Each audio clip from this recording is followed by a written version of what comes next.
में ये हिमाच्छादित क्षेत्र सुदूर और पहुंच के बाहर लगते हैं, लेकिन कई विलक्षण और कुछ दुर्लभ प्रजातियां इन्हें अपना घर मानती हैं।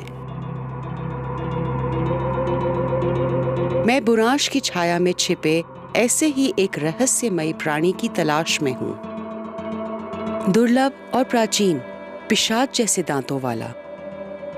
वह छिपता है तभी जीता है।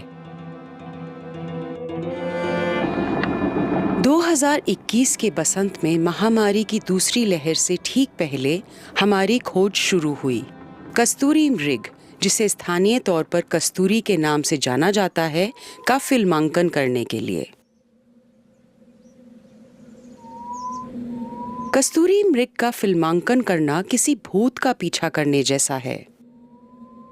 यह इतना दुर्लभ माना जाता है कि हम इसकी एक झलक भी देख पाएंगे या नहीं। 2021 सभी के लिए एक कठिन वर्ष था। जब मानव जगत महामारी से जूझ रहा था, तभी उत्तराखंड के जंगल उच्च तापमान और अत्यल्प वर्षा के कारण लगातार झुलस रहे थे। इससे आदर्श फिल्मांकन स्थितियां लगभग असंभव हो गई थी। इस अनिश्चितता के बीच भी कहीं ना कहीं एक अवसर जरूर मिलेगा, यही हमारी एकमात्र उम्मीद थी। Bye bye.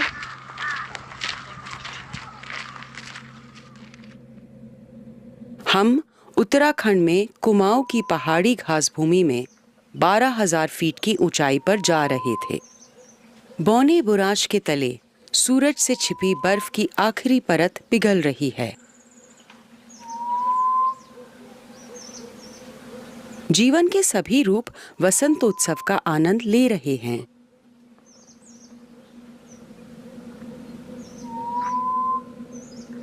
डेजर्ट व्हीटियर लंबी दूरी के प्रवासी हैं, जो कुमाऊं की पहाड़ी घास भूमि में आए हैं।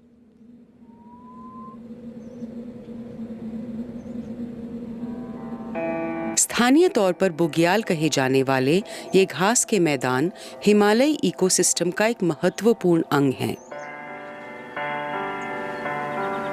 स्थानीय जड़ी बूटियों और जंगली फूलों के ये भंडार शाकाहारी प्राणियों के चारगाह हैं,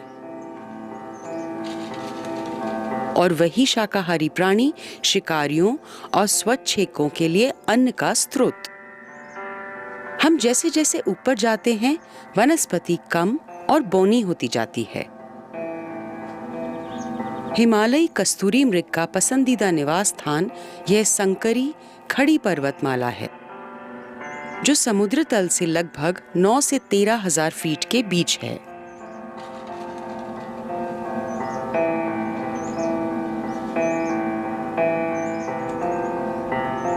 वसंत के दृश्यों ने हमें मंत्रमुग्ध कर दिया।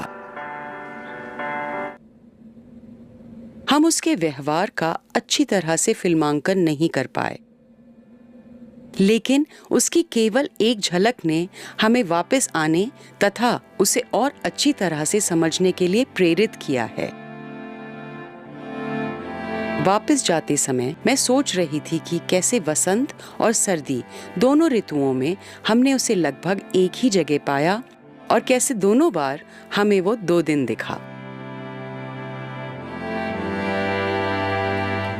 क्या उसे पता था कि हम वहां हैं? लेकिन सबसे महत्वपूर्ण बात, हमें उम्मीद है कि जो कस्तूरी मृग हमने सर्दियों में देखा, वह वही था जो हमने बसंत में भी देखा था। वह सर्दियों तक जीवित रहा था। और यदि संभव होता तो मैं उसे बता देती कि यह बस शुरुआत है। मैं फिर उसे फिल्माने वापस आऊंगी। तब तक के लिए अलविदा।